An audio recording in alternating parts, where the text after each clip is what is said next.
Hello, friends, and welcome to another episode. Today, we're going to delve a little further into Saint Germain, who you may remember from our episode about mysterious Mount Shasta in Northern California.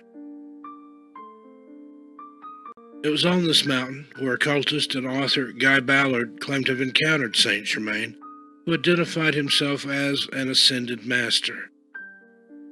After a series of meetings with the ascended master, Ballard claims he was able to channel Saint Germain's wisdom and plans for implementing the seventh golden age, the I Am, which Germain stated would bring about a new age of earthly perfection. But in addition to being an ascended master, was Saint Germain also a vampire? Vampire stories stretch back to France in the illustrious 1700s, where there was a mysterious man who charmed the courts of Europe. The Comte, or Count, Saint Germain was a very strange, extraordinary, enigmatical character. He was a master of the piano and the violin, could converse in 6 different languages, and his skills as a conversationalist were unrivaled, a skill that is, nowadays, a lost art. His wealth was unfathomable.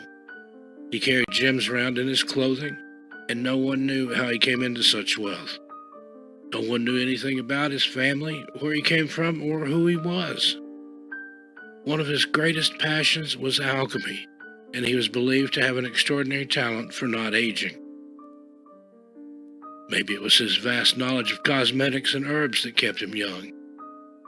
The philosopher Voltaire called him the man who knows everything and who never dies. No one really knew his true age. He looked about 40 in all of his portraits, and continued to appear so for over half a century. Although he was charming and engaging and graced the dinner tables of many dukes and kings, no one had ever saw him eat anything. He would only sip his wine exquisitely and ramble on about everything from history to chemistry. Fast forward to New Orleans, Louisiana, and there appears a man by the name of Jacques Saint Germain who fits every description of the Count above. Around 40 years of age, with heavy money bags, the most fascinating of dinner guests, and still a complete mystery. He would throw lavish parties and invite the elite. Everyone would sit enraptured in the conversation and food, but curiously enough, this Jacques Saint Germain would never eat a morsel, only sip his wine. But one night he had a lady stay a bit late. Out on his balcony at the corner of Ursuline and Royal Streets, this Saint Germain grabbed her and tried to bite her neck. She escaped by falling from the balcony and then reported the incident to the police. When the police came to investigate, Jacques Saint Germain had vanished. They searched his apartment and found tablecloths with large splotches of blood on them. They searched the kitchen, where they found no sign of food or evidence that food had ever been there. All they found were bottles of wine. And after pouring themselves a glass, drinking it, and then spitting it out, they discovered that it was not only wine in those bottles, but wine mixed with human blood. To this day, this mysterious figure has his own occult following, from theosophists to complete way-out-there mystics.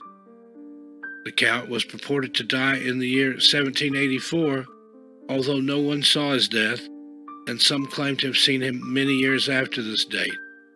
Nevertheless, he disappeared from court life.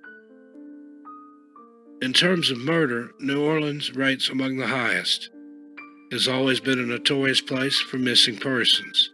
That is, it is a place where people just disappear and no one ever knows what happened to them.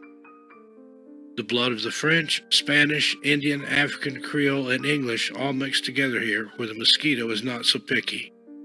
Nor, perhaps, are other creatures.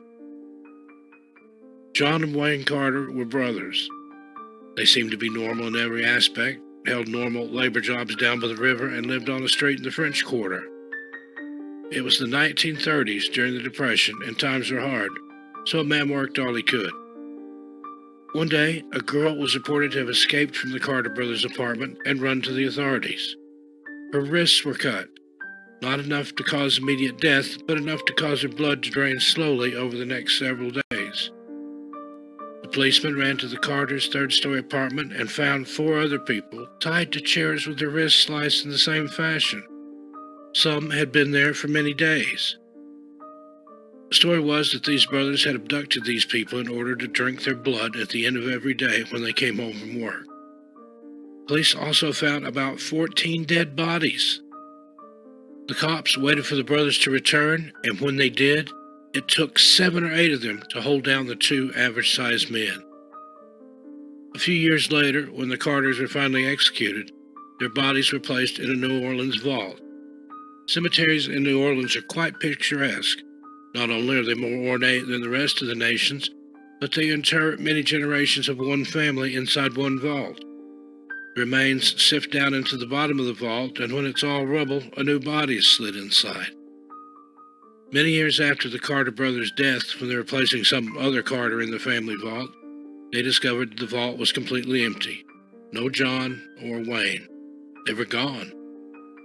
To this day, many sightings have occurred in the French Quarter that match the descriptions of these 2 brothers almost exactly. Years later, an owner of their apartment saw 2 figures that matched their descriptions outside on the balcony one night, whispering to each other.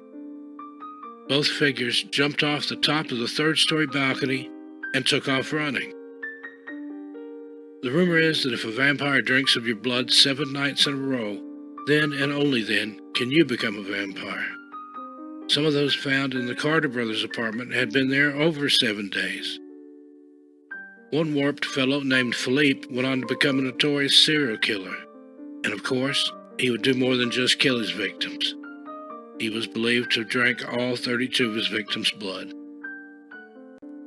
During the colonization of New Orleans, France was having a hard time getting women to go over there. This was mostly due to the fact that the men originally sent were thieves, murderers, and culprits of every type and caste, not to mention Louisiana's snakes, alligators, mosquitoes, and deadly humidity. Eventually, some women were sent. Some sources say they were nuns, while others say they were prostitutes. But nevertheless, a few of them made it. Many of them snuck off ship in Mobile, Alabama when they ported there and were told what type of riffraff they would be tricked into marrying if they stayed on board. These girls had the most interesting luggage, shaped like little coffins. So, to the New Orleans men's dismay, all that arrived in New Orleans were 300 of these coffin-like suitcases. Some stories say that they were empty. Some say they contained the undead. These suitcases were reportedly stored in the attic of a convent in the French Quarter, where they still sit behind windows that are nailed shut because they have a strange habit of just opening by themselves. Years later, in 1978, 2 amateur reporters demanded that the convent's priest let them in to see the coffins. The priest, of course, denied their entrance. So one night these 2 men climbed over a wall with their recording equipment and set up their workstation. The next morning, the reporter's equipment was found strewn about on the street outside, and there on the convent's front steps were found the almost decapitated bodies of these 2 men. 80% of their blood was gone. To this day, this unsolved crime baffles investigators. And there you have it. Was the mysterious Saint Germain a true vampire, whose bloodline apparently continues to this day in New Orleans and beyond? Let us know what you think in the comments below.